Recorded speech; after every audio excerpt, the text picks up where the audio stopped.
I never imagined that an innocent pastime could have such dark roots. I grew up believing that video games were simple games, modern distractions for children and young people. But what I saw during my experience with hell broke my soul. In a terrifying vision, I was taken beyond the veil, and what I discovered left a lasting mark on me. Demons use video games as traps, as bait to seduce, enslave, and drag entire generations away. I saw it with my own eyes in the depths of the abyss, and today I have the responsibility to tell you about it. Don't mock or ignore it, because what I'm about to reveal to you could be happening in your own home right now. Before continuing, write in the comments, "Christ protects my children." Declare it with faith, because this war is real, and your word can be a sword against the darkness. When I was taken away in spirit, I saw a huge hall in hell lit by giant screens showing video games of all kinds. They were like endless arcades, but instead of human coins, what was being offered were souls. Thousands of children sat in front of consoles, their eyes glowing as if hypnotized. Their hands moved the controls tirelessly, but they weren't playing, they were slaves, endlessly repeating the same scenes. Every defeat was a cry, every victory a deception that kept them trapped. Small demons, like grotesque parodies of cartoon characters, mocked them, feeding on their frustration and joy. I saw how many games had hidden portals, not on the screen, but in the spiritual realm. Games of violence opened doors to anger and hatred. Games of witchcraft and fantasy were direct doors to the occult. Games of excess and greed sowed greed in even innocent hearts. Each game was a sowing, each level passed a stronger bond. The angel who accompanied me said in a deep voice, "What parents see as entertainment, the enemy uses as indoctrination. They think they're playing, but in reality they're being programmed." The scene changed, and I found myself in a corridor of hell where old consoles, cartridges, and discs were piled up, all burning like embers. I understood that each generation had been trapped by its technology. Before it was arcades, then home consoles, now cell phone games and virtual reality. The enemy doesn't change its plan, it only updates its tools, and each device was an altar, each screen a mirror where darkness projected its influence. The most painful thing was recognizing titles and characters that I myself had played once, without imagining what was hidden behind them. I also saw how demons disguised as avatars mingled within the games.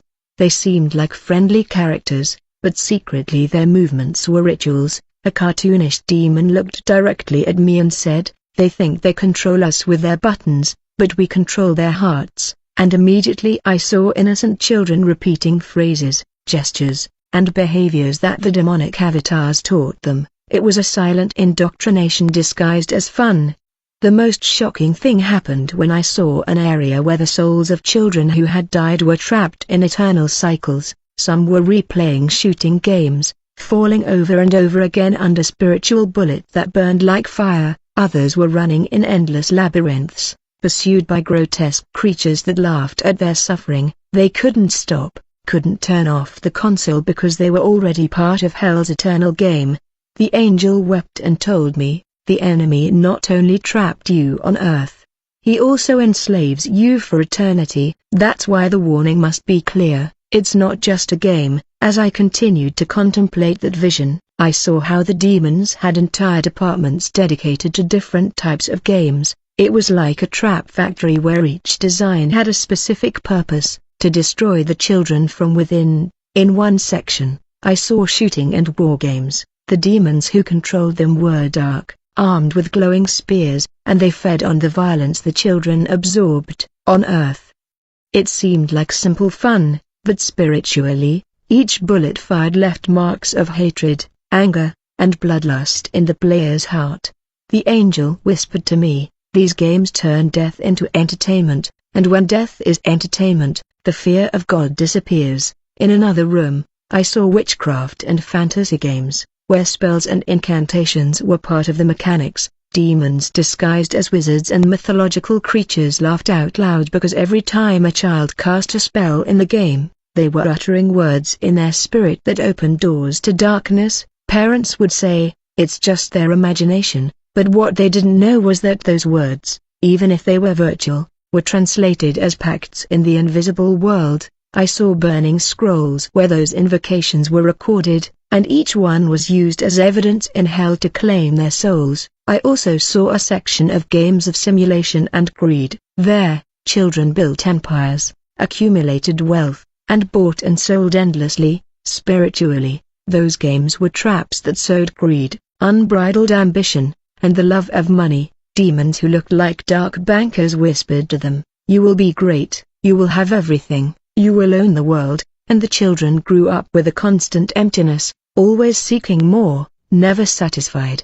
The angel told me, this is how they prepare hearts to love the world and forget eternity. The most disturbing thing was seeing the section of games full of perversion and sexualization, provocative words, dirty dialogue, and scenes full of lust were used as bait. Demons with grotesque bodies, half cartoon and half human, dragged the little ones in with obscene laughter. I saw how even children who had never heard those words at home were taught perversity through an online game. In the spirit, each click was like a burning altar. I saw rivers of fire connecting those consoles directly to abysses of filth and thousands of teenage souls trapped there, unable to escape. The angel then showed me the strategy of addiction. I saw how the demons manipulated the game so they would never end, infinite levels, rewards that kept the children connected for hours and hours in front of the screen. Physically, it was the desire to play more, but spiritually, they were chains that tightened with every additional minute. Some children didn't eat, didn't sleep, didn't speak to their families, because the enemy had already isolated them in a virtual world. In hell, those souls sat in front of eternal consoles, repeating the same frustration over and over again, without rest, without pause, without hope. I also saw how online video games were used as social networks. Demonic children spoke with strangers who, in the spiritual realm, were demons disguised as friends.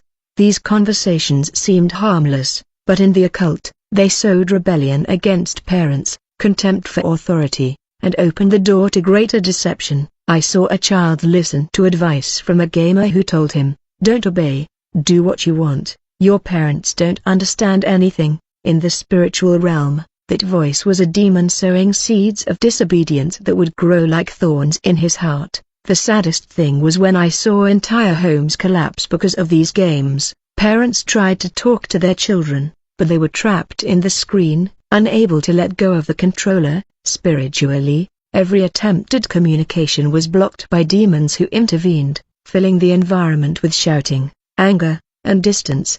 The angel told me, this is the enemy's plan, to isolate the children, to break up the family, because he knows that a divided family expresses itself easily. And I saw how many tired parents simply gave up, handing over the upbringing of their children to the console, without realizing that they were handing them over to hell itself. The angel, with a broken voice, told me, not all video games are bad, but the enemy has infiltrated them so that even the good ones are used as bait. If parents don't watch, if they don't pray, if they don't teach the word, their children will fall like sheep to the slaughter. And then I saw a heartbreaking scene, a little boy playing joyfully, with no apparent malice, but behind him was a dark shadow that slowly enveloped him. That shadow didn't scream, didn't scare him, it only lulled him with lights and sounds. It was the spirit of addiction, and once it caught him, it dragged him into the abyss.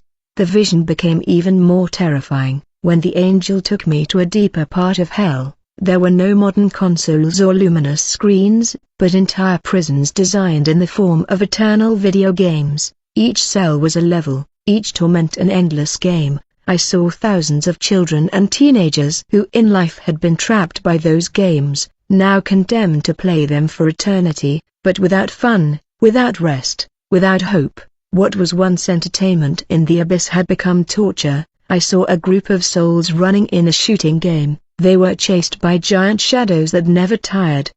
Every time they fell under the fiery bullets, their pain was unbearable, but they would instantly get up only to repeat the same sentence. They couldn't get out, they couldn't turn off the system because they themselves had become part of the game, and the demons mocked, "You wanted to play all night, now you'll play forever." That phrase reverberated like an echo in every corner. In another section, I saw games of magic and fantasy, but there the spells were real chains. The children were forced to repeat incantations over and over again, and every word that came from their lips lit a fire in their throats. They were enslaved to the witchcraft they had once played for fun. Demons in black robes laughed, saying, "They opened the door, we just walked in." It was like an eternal ritual where innocents were used as unwitting priests of hell. I also saw a place where games of greed had transformed into torments of eternal covetousness. Souls found themselves in a dark market, chasing coins that burned in their hands. Every time they tried to buy something, the object turned to ash. They ran around in despair, accumulating riches they could never enjoy. The angel told me, such is the fate of those who love money. They always seek more, but they never find peace. Spiritually, those children had learned from a young age to covet, and now that covetousness was their eternal prison, it was heartbreaking to contemplate the lust area. Children and adolescents who had fallen into games tainted with perversion were now chained to scenes that were endlessly repeated. Their eyes burned like hot coals, forced to stare at images of corruption they couldn't tear away. Each glance was a whip that tore at their souls. Demons in grotesque forms lashed them, saying, "You asked for it, you played it, now this is yours forever." Lust, which had once seemed like innocent fun, became an unbearable torment that never ended. The angel showed me another room. There, the addiction games were recreated as eternal labyrinths. Children ran tirelessly, looking for exits that never appeared. Each corridor seemed identical to the last, each door a deception. They screamed for help, but their voices bounced off walls that laughed at their pain. The demons followed close behind, whispering, "One more level, one more try.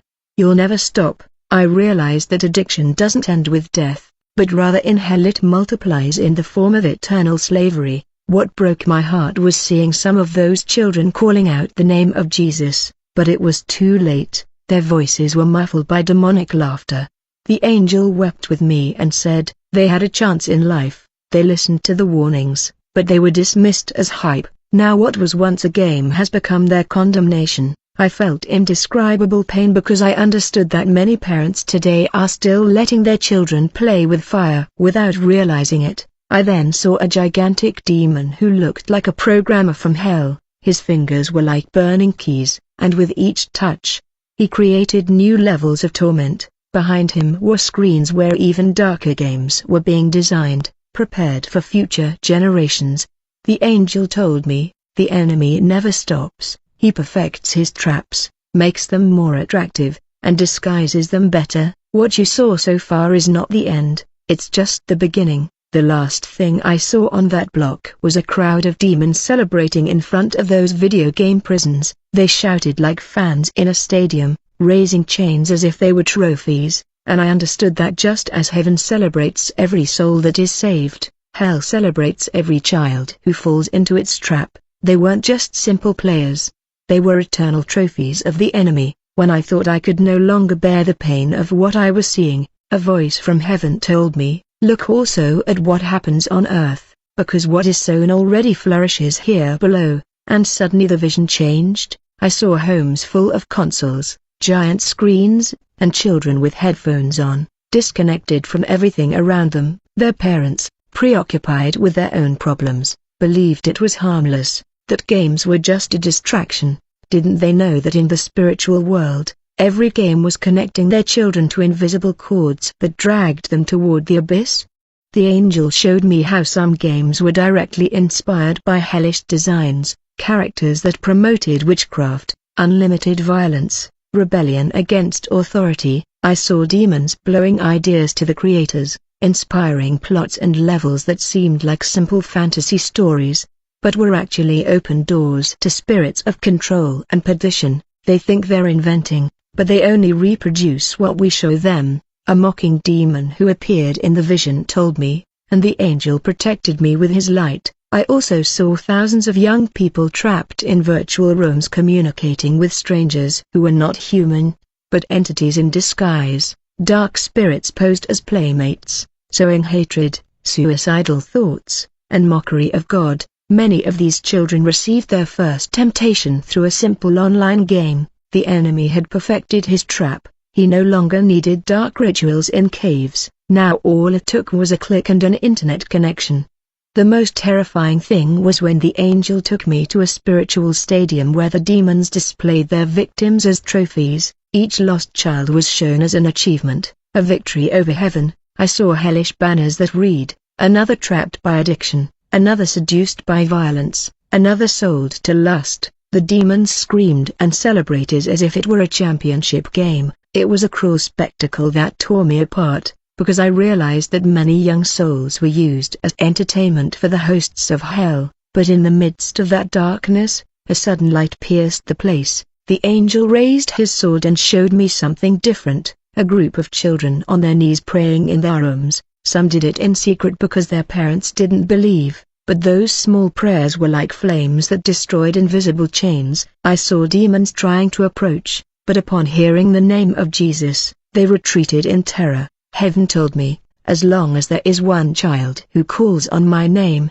there is still hope. I was shown parents who had decided to fast and pray for their children. In the physical world, they seemed like ordinary families, but spiritually, they were warriors who raised walls of fire around their homes. Video games tried to enter, but they couldn't penetrate those barriers of prayer. The angel spoke to me in a firm voice. Parents don't understand that their authority is spiritual. If they surrender, the enemy wins, but if they fight, hell retreats. Then I heard a deep roar that shook all of hell. It was Satan himself, screaming in fury because some children were being rescued. I saw him banging on the walls of the abyss with flaming chains and saying, "Don't let go, they're mine." They grew up with my images, they repeated my phrases, they played my games, but at the same time, I saw angels descending like lightning, snatching some of those children from the demonic clutches. It was a constant war, minute by minute for every young soul on earth. The angel then showed me a golden book in the sky. In it were the names of the children who had been set apart to serve God, but I saw some names flash and then go out. I asked, why?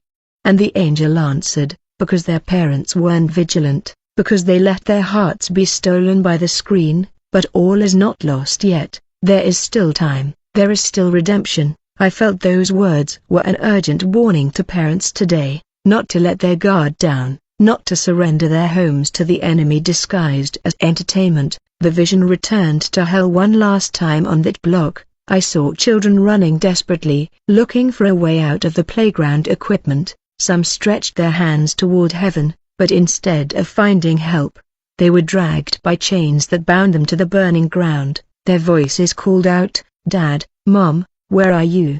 And I realized that the responsibility was not only theirs, but also that of previous generations who failed to protect them. Hell not only punishes individual sins, it also collects debts of negligence and silence. The angel looked at me intently and said, "Speak, do not be silent." Many parents think we exaggerate when we talk about video games and modern music, but today you see the spiritual reality. The enemy uses what seems innocent to build eternal prisons. If you don't speak out, their blood will be on you, but if you warn, even if they mock you, even if they reject you, you will be doing your duty. And that voice was like a fire inside me, a divine order that I understood I must obey until my last breath. The angel took me even deeper, to a place where the prisons were much more elaborate. There I saw direct representations of games that children on Earth love obsessively.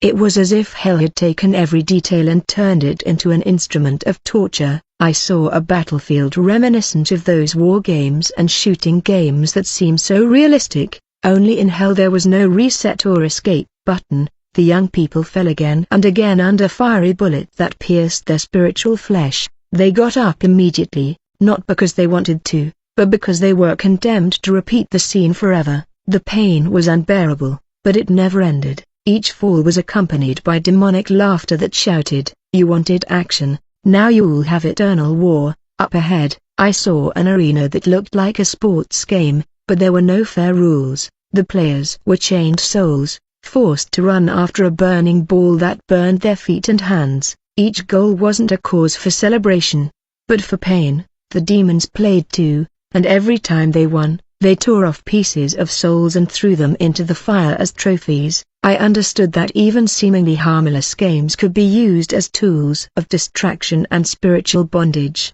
In another space, I saw scenarios of magic and fantasy. It was like a dark castle where children were forced to cast spells with words that burned on their tongues. Their voices were scorched with each incantation, and each spell uttered strengthened the chains of their own executioners. I shuddered because I realized that many games that seem innocent today actually teach children to utter curse words without being noticed. I saw demons dressed as magicians inciting them, "Keep playing, repeat the phrases, so you belong to us forever." I also witnessed a scene where construction games appeared. Children tried to build cities, but each block they placed turned into burning stone that buried them deeper and deeper. They worked tirelessly, building their own prisons, while demons laughed from on high, saying that it was your choice to build without God. Now your walls are your eternal tomb. What seemed like creativity on earth became slavery in hell, because it was not in service to the Creator, but to the enemy. I saw an even more horrifying area, where lust was the protagonist. There, scenes from games contaminated with perverse imagery were played out, and souls were forced to watch without being able to close their eyes. Their cries of despair were muffled by demons repeating mocking phrases. "You asked for it, you played it.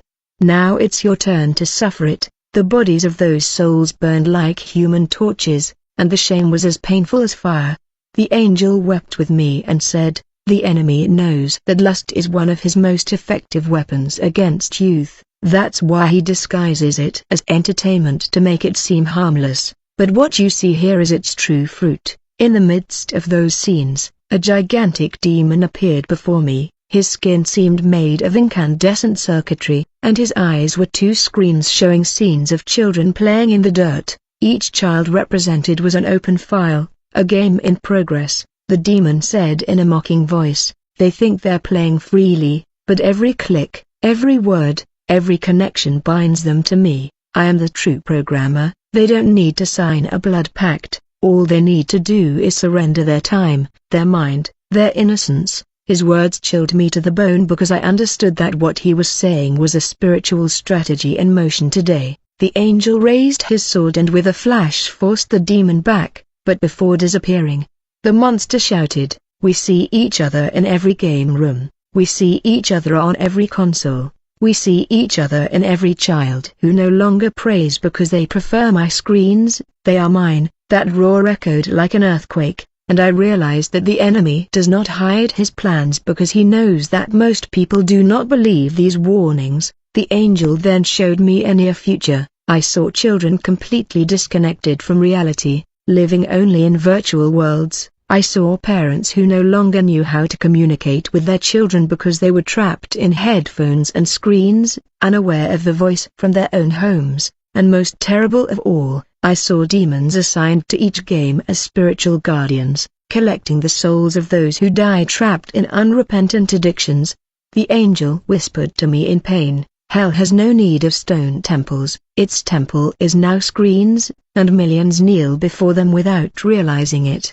The angel led me to an even darker abyss, and there the atmosphere changed. A heavy silence covered everything, interrupted only by the wails of thousands of children trapped in their gaming prisons. Suddenly, a roar shook the depths, and the chains hanging on the walls clanged like burning iron bells. The air grew thicker, almost impossible to breathe, and I realized that someone far more powerful was about to manifest. Shadows began to spiral together, forming a black throne raised on columns of liquid fire. From that throne emerged the figure everyone feared, Satan himself, the adversary, the father of lies. His presence was so oppressive that my knees trembled, and even though the angel held me, I felt my soul was about to disintegrate under his gaze. His eyes glowed like burning coals, and his voice boomed like thunder.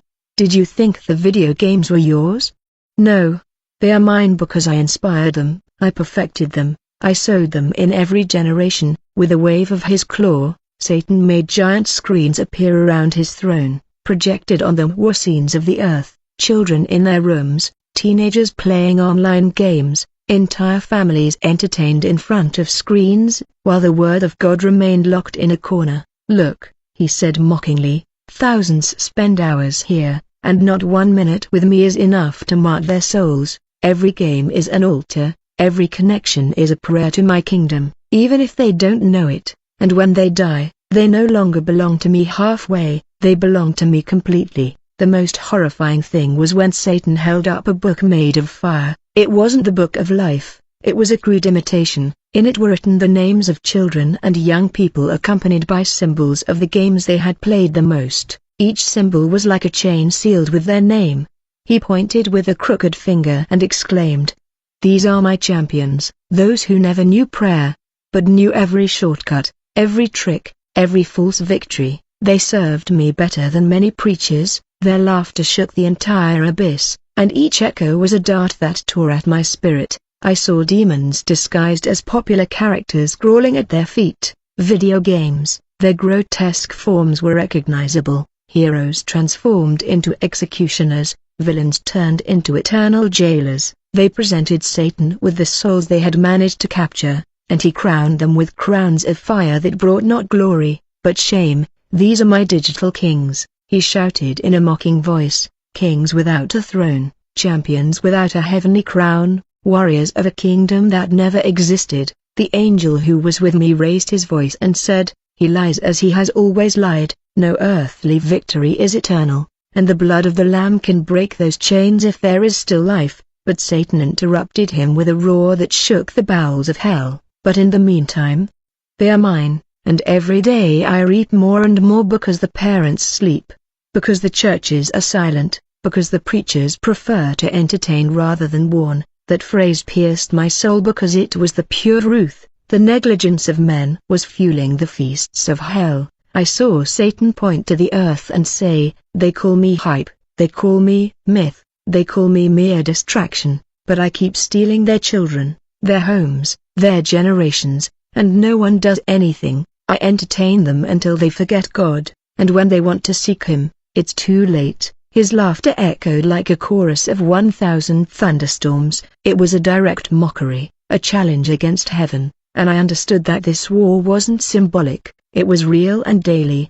The angel, with tears in his eyes, said to me, "Now you see why it's urgent to speak. The enemy doesn't rest, he never stops plotting. Every new console, every seemingly innocent game can become a trap. If families don't rise up in prayer, hell will continue to ravage without resistance." At that moment, I felt a holy fire igniting within me, an urgency to warn the world. It wasn't about prohibiting for the sake of prohibiting, but rather about opening spiritual eyes to a reality that few want to see. Before disappearing, Satan raised his fiery throne and shouted, "The next championship is mine, the next generation is mine, and it will only get easier, because while heaven speaks of eternity, I offer them the immediate, the fast, the exciting, and they prefer me." That statement was seared into my mind like a hot iron. I understood that he not only steals souls, he also steals time, steals attention, steals the innocence of millions who could be searching for God. While Satan's words were still ringing like hammers in my mind, a flash of light pierced the depths. The light didn't come from torches or blazing fires, it was a pure, unwavering clarity that no shadow could extinguish. Satan retreated furiously, growling like a wounded animal. The angel took me by the arm and said, "Now you will see that heaven is not silent, that even in the midst of deception, there is a divine answer." Then I saw an army of angels descending like flashes of lightning. Each one carried swords that seemed to be made of liquid light. They began to cut the invisible chains that bound some children trapped in the infernal games. Each blow released a soul that ascended like a spark upward. Satan roared, "They are not yours, they are mine." But the voice from heaven sounded like a trumpet, saying, "The blood of the Lamb still has power, and as long as there is someone who prays, I will listen." It was then that I saw scenes on earth. I saw mothers kneeling by their children's beds weeping and crying out, "Lord, break my child's chains, save him, free him from the screens, restore his innocence." Each tear fell like fire upon the chains in the spirit world, weakening them until they broke. There were parents who laid hands on the consoles and commanded in the name of Jesus that every unclean spirit be cast out of their homes, and in hell, demons came out, screaming in fury because they had lost ground. The angel showed me a detail. It was shocking. Not many parents prayed, but the few who did were causing spiritual earthquakes that shattered entire fortresses. The voice from heaven told me, I don't need distracted crowds, I need a few faithful people who dare to believe. With them, I will open paths where there seem to be none and rescue those who can still be reached. In another vision, I saw young people who had been addicted to gambling for years, but suddenly had dreams where the figure of Jesus appeared, calling them by name. Some woke up crying, feeling such a heavy weight that they ran to find a Bible, even though they had never opened one before. It was as if heaven itself infiltrated their nights to sow seeds of redemption. The angel said, The Lord continues to speak in visions and dreams, especially to this generation that doesn't listen to sermons, but can still hear in the intimacy of the early morning. I also saw churches that had understood the danger. Pastors stood up not with empty messages of condemnation, but with spiritual authority. They preached about modern idolatry, about the hidden risks in digital culture, and while some sneered and left, others broke their chains at the altar. I saw young people leaving their games in front of the pulpit, weeping and committing their lives to Christ. The angels celebrated because each renunciation was a victory over hell, but I also saw the other side, silent churches, leaders who preferred to please the crowd rather than confront sin. Some said, it's just games, let's not overreact, while in the spiritual world their congregations were being dragged into the abyss. The angel looked at me sadly and said, Silence will also be judged. Failing to warn when the danger is clear is complicity with the enemy. That phrase was like fire in my bones, because I understood that omission is one of the favorite weapons of silencing what should be shouted from the pulpits. Then I saw heaven open like a curtain. A voice resounded with majesty, saying, I'm the Alpha and the Omega. Satan boasts of generations, but he does not have the last word. I will still raise up prophets among children. I will still put my spirit in adolescents whom the enemy believed to be his, and they will be trumpets that will announce my glory. In that moment, I saw small groups of young people gathered in parks and homes, without expensive instruments or lights, only with Bibles in their hands. They preached with a fire that set hearts ablaze, and each word was like an arrow of light that pierced the darkness. The angel showed me that some of these young people had been obsessive gamers, even on the verge of losing their lives to digital addictions. But Christ had rescued them and now they were using their story as a testimony to warn others. I saw a young man saying, I was a slave to screens, but Jesus set me free. What he used to destroy me, I now use to glorify the Lord. That statement shook the bowels of hell, because it was living proof that God's power is always greater. Satan from his throne screamed furiously as he saw those scenes. He hurled fire, he threw chains, but none reached those who were covered by prayer and the blood of the Lamb. His roar was one of defeat disguised as rage, because he knew that for every soul lost, another could be rescued, and I understood that the war was constant, that nothing was yet decided, because as long as there is breath, there is opportunity for redemption.